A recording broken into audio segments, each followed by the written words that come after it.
आप देख रहे हैं दुनिया भर की खबरें। आज है 21 जुलाई 2026 और ये रही आज की सुर्खियां। यमन के हूथीज ने दुनिया भर के जहाज़ों को दी खुली वार्निंग। कहा सऊदी बंदरगाह गए तो मिसाइलों से उड़ा दिए जाओगे। हूथीज की धमकी का दिखने लगा बड़ा असर। लाल सागर से ही वापस लौट गए सऊदी जा रहे बड़े जहाज। यूक्रेन का रूस पर बड़ा ड्रोन हमला। सुसाइड ड्रोन ने उड़ाया रूस के फौजी ट्रकों का काफिला। हिजबुल्लाह को बड़ा झटका। लेबनान जा रहे सैकड़ों रॉकेट्स सीरिया में जब्त। ईरान ने किया एक और बड़ा दावा। बहरीन में अमेरिका के शेख ईसा एयरबेस पर किया मिसाइल हमला। डोनाल्ड ट्रंप ने दे डाला एक और बयान। कहा जंग खत्म करने के लिए ईरान अब अमेरिका से मिलने को बेताब। और दिल्ली में leader of opposition Rahul Gandhi को उठा ले गई अमित शाह की पुलिस। बर्बर तस्वीरों में मुझे दिखा भारत का नया लीडर। बड़ी करवट लेने जा रहा हिंदुस्तान। देखिए स्पेशल रिपोर्ट। इन हेडलाइंस के अलावा भी कई अहम खबरें हैं इस बुलेटिन में। आज़ाद बोल इंडिया में आपका खैर मकदम है। मैं हूं आदिल खान आज़ाद और ये है स्पेशल प्राइम टाइम शो दुनिया भर की खबरें। तो चलिए शुरू करते हैं तफसील से खबरों का सिलसिला। देर से आया क्योंकि एक बड़ा बुलेटिन बनाने में 2.5 से 3 घंटे लगते हैं। पहली खबर, यमन के हूथीज ने अब पूरी दुनिया के जहाज़ों को खुली धमकी दे डाली है। हूथीज ने शिपिंग कंपनियों से कह दिया है कि अगर कोई भी जहाज़ सऊदी अरब के बंदरगाहों की तरफ गया या वहाँ से माल लेकर आया तो उसे भी मिसाइलों से तबाह कर दिया जाएगा। 21 जुलाई की देर शाम आई खबर के मुताबिक यमन के हूथीज ने ये वार्निंग सिर्फ सऊदी अरब के झंडे वाले जहाज़ों के लिए नहीं बल्कि हर उस जहाज़ के लिए, हर उस मुल्क के लिए जारी की है जो सऊदी अरब के बंदरगाहों पर कार्गो लोड या अनलोड करेगा।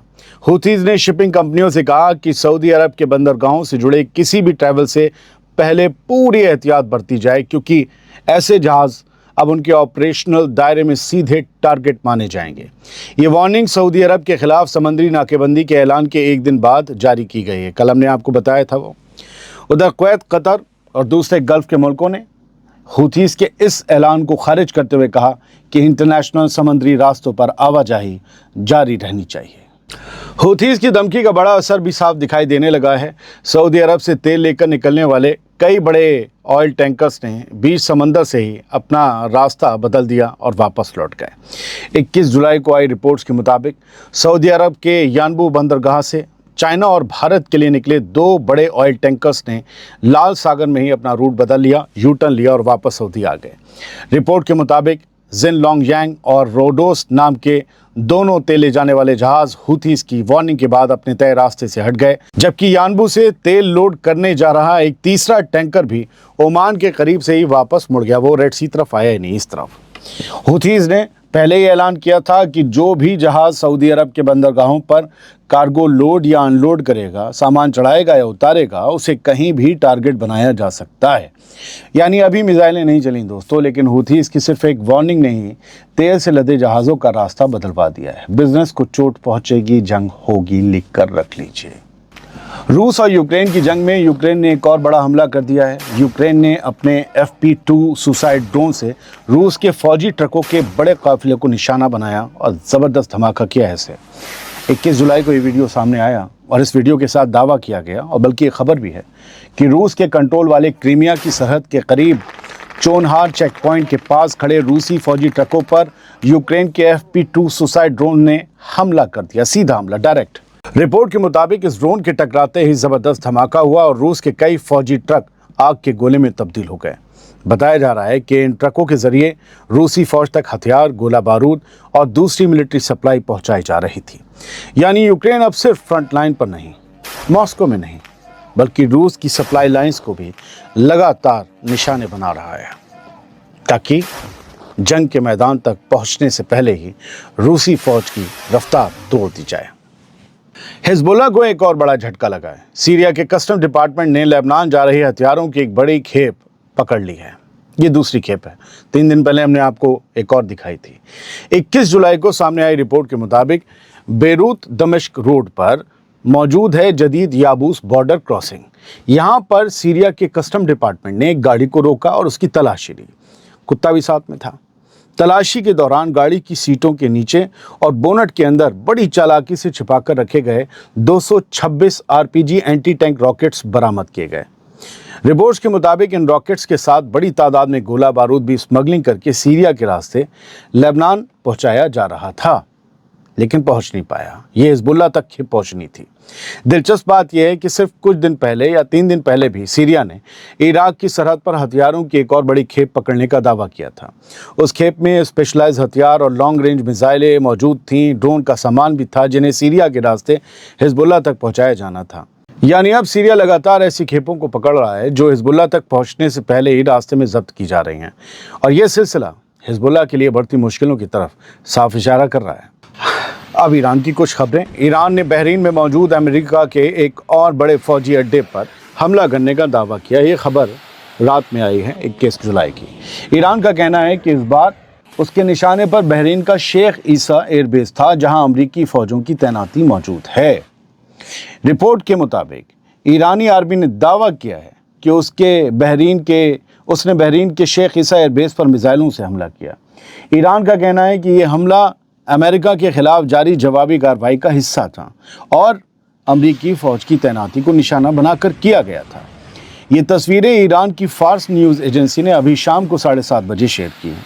हालांकि बहरीन या अमेरिका की तरफ से अब तक इस दावे की कोई ऑफिशियल तस्दीक नहीं की गई है और ना ही किसी नुकसान की कोई तफसीलात सामने आई हैं, लेकिन इतना साफ है कि ईरान अब जॉर्डन, कुवैत, इराक के बाद बहरीन में मौजूद अमरीकी अड्डों को भी लगातार अपने निशाने पर ले रहा है और जंग का दायरा पूरे गल्फ में फैलता दिखाई दे रहा है। बढ़ते हैं आगे। अभी करीब रात 9 बजे सामने आई इन तस्वीरों के साथ ये दावा किया जा रहा है कि ईरानी मिसाइलों ने कुवैत में जाकर डायरेक्ट हिट किया है। वीडियो में दूर तक उठता काले धुएं का एक बड़ा सा गुबार दिखाई दे रहा है, जिसके बारे में दावा किया जा रहा है कि ये ईरानी मिसाइल के हमले के बाद का मंजर है। फिलहाल यह भी साफ नहीं हो पाया है कि निशाना कुवैत में मौजूद अमरीकी फ़ौज का कोई अड्डा बना है या फिर कोई दूसरी फैसिलिटी। इस वाक़े की अहम डिटेल्स अभी सामने आने बाकी हैं, इसलिए फ़िलहाल हम आपको सिर्फ इतनी मालूमात मुहैया करवा सकते हैं। अमेरिका के सदर डोनाल्ड ट्रंप ने अभी रात करीब 9 बजे एक बार फिर वही राग अलापा है। ट्रंप का दावा है कि ईरान अब फिर से बातचीत करने के लिए बेताब है, उतावला है, क्योंकि वो बुरी तरह से पिट रहा है, तबाह हो रहा है। रिपोर्टर से बात करते हुए डोनाल्ड ट्रंप ने कहा कि ईरान हमसे मिलने के लिए बेताब है ताकि इस जंग का खात्मा किया जा सके, क्योंकि उन्हें बुरी तरह से कुचला जा रहा है। लेकिन ट्रंप ने साथ ही ये भी कह दिया कि जब तक ईरान किसी मायने रखने वाली, किसी मीनिंगफुल बातचीत के लिए तैयार नहीं होगा, तब तक अमेरिका की उनसे मिलने में कोई दिलचस्पी नहीं है। यानी जंग भी जारी है, धमकियां भी जारी हैं, और ट्रंप अभी यही दिखाने की कोशिश कर रहे हैं कि ईरान दबाव में आ चुका है, जबकि दूसरी तरफ ईरान लगातार अमेरिका के अड्डों पर हमले करके सिर्फ माली ही नहीं बल्कि जानी नुकसान भी पहुंचा रहा है उनके फौजियों का। जो ये कर रहा है वो बेताब कैसे हो सकता है? बातचीत तो कर सकता है, बेताब तो नहीं हो सकता। ईरान ने अब इंटरनेशनल एटॉमिक एनर्जी एजेंसी यानी IAEA से फौरी दखल देने की मांग कर दी है। किस मामले में? ईरान का कहना है कि अमेरिका के मिसाइल हमले में करून न्यूक्लियर पावर प्लांट को निशाना बनाया गया है। रिपोर्ट के मुताबिक वियना में मौजूद ईरान के परमानेंट मिशन ने IAEA से, इंटरनेशनल एटॉमिक एनर्जी एजेंसी से ये कहा है कि वो इस हमले पर फौरी एक्शन लें और अपनी जिम्मेदारियां निभाएं। ईरान का कहना है कि न्यूक्लियर फैसिलिटीज़ पर हमले इंटरनेशनल कानूनों की खुली खिलाफ वर्जी है और इस मामले में IAEA को खामोश नहीं रहना चाहिए। ईरान खुद इंटरनेशनल कानूनों की दुहाई दे रहा है। यानी अब ईरान इस जंग को सिर्फ मिसाइलों के ज़रिए नहीं बल्कि इंटरनेशनल फोरम्स पर भी पूरी ताकत से उठाने की कोशिश कर रहा है। लोग मुझसे कहते हैं आदिल भाई इंटरनेशनल कानून का, मैं कहता हूँ ईरान खुद दुहाई दे रहा है, कहीं ना कहीं तो होंगे ना। बढ़ते हैं आगे। सियासत में कुछ तस्वीरें सिर्फ तस्वीरें नहीं होती, वो अपने दौर की गवाही बन जाती हैं। कुछ मंजर ऐसे होते हैं जो अखबार की एक खबर से कहीं आगे निकल जाते हैं। वो आने वाले वक्त से सवाल पूछते हैं। वो पूछते हैं कि उस दिन मुल्क में आखिर क्या हो रहा था, उस दिन तुम कहाँ थे। आज दिल्ली से आई कुछ ऐसी ही तस्वीरों ने पूरे मुल्क को सोचने पर मजबूर कर दिया, मुझे भी। भारत की कांग्रेस पार्टी इन तस्वीरों के जरिए कह रही है कि leader of opposition Rahul Gandhi Delhi police की बेरहमी का शिकार हुए। उन्हें बस तक ज़बरदस्ती उठाकर ले जाया गया जैसे किसी मुजरिम को ले जाया जाता है। इस दौरान कांग्रेस के कई दूसरे लीडर भी पुलिस की कार्रवाई का सामना करते दिखाई दिए। कई दूसरी पार्टियों के लीडर भी थे। सवाल सिर्फ इतना नहीं था कि प्रधानमंत्री के घर के बाहर का धरना खत्म कराया गया, सवाल उससे कहीं बड़ा बन गया। अगर इस मुल्क में लीडर ऑफ अपोजिशन भी इस तरह पुलिस के घेरे में नजर आए तो बहस सिर्फ कानून की नहीं रहती, जमहूरियत की भी होने लगती है। राहुल गांधी उस खानदान से आते हैं जहां से 3 वजीर आजम इस मुल्क को मिले हैं। आज वही राहुल गांधी, जो कि नेता विपक्ष भी हैं, वो पुलिस की बस तक उठा कर ले जाए गए। इस मंजर को हर कोई अपने अपने सियासी नज़रिए से देख सकता है, लेकिन इतना ज़रूर है कि ऐसी तस्वीरें तारीख में अपनी जगह बना लेती हैं। मामला छात्रों के इंसाफ की मांग को लेकर था। कांग्रेस और दूसरी मुखालिफ जमातों के लीडर प्रधानमंत्री के घर के करीब धरने पर बैठे थे। कुछ देर बाद दिल्ली पुलिस पहुंची। राहुल गांधी, प्रियंका गांधी, अखिलेश यादव और कई दूसरे लीडरों को हिरासत में लेकर वहां से हटा दिया गया। इसके बाद राहुल गांधी का गुस्सा भी सामने आया और उन्होंने कहा, मोदी जी, हर जोर आजमा लो, सारी ताकत लगा लो, छात्रों के इंसाफ की ये लड़ाई अब रोके ना रुकेगी। उन्होंने कहा, गिरफ्तार कर लो, जेल में डाल दो, फर्क नहीं पड़ता। सत्ता की ताकत से बड़ी हमारे सत्याग्रह की ताकत है। हमारे बच्चों के साथ हुए जुल्म का हिसाब देना होगा। सत्याग्रह के वक्त गांधी जी के साथ राहुल गांधी के परदादा जवाहरलाल नेहरू भी साथ में थे। उन्हें भी पुलिस ने कई बार ऐसे ही उठाया था।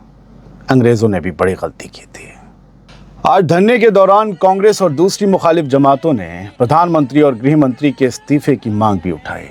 उनका इल्ज़ाम था कि हुकूमत न जवाबदेही लेना चाहती है और ना ही पार्लियामेंट में इस मसले पर बहस होने देना चाहती है। प्रियंका गांधी ने कहा कि मुखालिफ जमातें इस मुद्दे पर सदन में, हाउस में बात करना चाहती थीं, लेकिन उन्हें बोलने का मौका नहीं मिला। उन्होंने एजुकेशन मिनिस्टर के इस्तीफे की मांग भी दोहराई। डिटेन किए जाने के बाद प्रियंका ने बस से दहाड़ लगाई, नरेंद्र मोदी बुज़दिल हैं। दोस्तों, दिल्ली ने आज कई सालों बाद असली सियासत का रंग देखा। ये रंग मोदी सरकार की इस रात को फीका कर सकता है। आज दूसरे लीडर्स ने भी राहुल गांधी के साथ हुए सलूक के लिए हुकूमत की जमकर मजम्मत की। हुकूमत और पुलिस की अपनी दलीलें हो सकती हैं, लेकिन जमहूरियत में सबसे बड़ा सवाल हमेशा यही रहता है कि इख्तिलाफ की आवाज़ के साथ, असहमति की आवाज़ के साथ सलूक कैसा किया जाए। आखिर में फिर वही तस्वीरें बच जाती हैं, तस्वीरें जिन्हें हर शख्स अपने अपने नज़रिए से देखेगा। लेकिन इतना तय है, सियासत में कुछ तस्वीरें सिर्फ तस्वीरें नहीं होती, वो अपने दौर की गवाही बन जाती हैं। दोस्तों, मेरी नज़र में राहुल गांधी आज इस मुल्क के एक मजबूत लीडर बन गए हैं। मैं कई साल से इंडियन पॉलिटिक्स की खबरों से दूर रहा, क्योंकि एक मायूसी थी कि इस मुल्क की सियासत में कोई दूसरा चेहरा शायद बचा ही नहीं, जबकि डेमोक्रेसी में हमेशा दूसरे चेहरे का होना बहुत ज़रूरी होता है, वरना डेमोक्रेसी नहीं रहती, वो राजशाही बन जाती है। मैं बीजेपी का मुखालिफ नहीं हूँ और किसी का सपोर्टर नहीं, लेकिन मैं डेमोक्रेसी का अलंबरदार ज़रूर हूँ। और अगर मैं आज भी नहीं बोलता तो कब बोलता? अपने आप से ये सवाल हमेशा करता रहता। आज मुल्क करवट ले रहा है। आज मुझे लग रहा है कि इस मुल्क में कुछ बदल रहा है और बहुत कुछ बदल सकता है। आज मुझे लग रहा है कि इस मुल्क को एक लीडर मिल गया। जब कंधे पर उठाकर या घसीट कर ले जाते हुए किसी लीडर की तस्वीर सामने आ जाए तो समझ लीजिए मुल्क को एक बड़ी तब्दीली मिलने वाली है। मेरी नज़र में राहुल आज लीडर बने हैं, आज बने हैं, और आज उनसे भारत की उम्मीदें जाग गई होंगी। भारत की नरेंद्र मोदी सरकार ने और अमित शाह ने अपनी दिल्ली पुलिस के जरिए शायद अपने लिए एक गलती का पहाड़ खड़ा कर लिया है। उन्होंने ठंडे पड़े अपोजिशन को ज्वालामुखी जैसी गर्मी दे दी है, और वो जो प्रोटेस्ट जंतर मंतर पर हो रहा है ना, वो इस गर्मी की सबसे बड़ी वजह बनी है, सबसे बड़ा ईंधन बनी है। खुश रहिए, सलामत रहिए, शुक्रिया।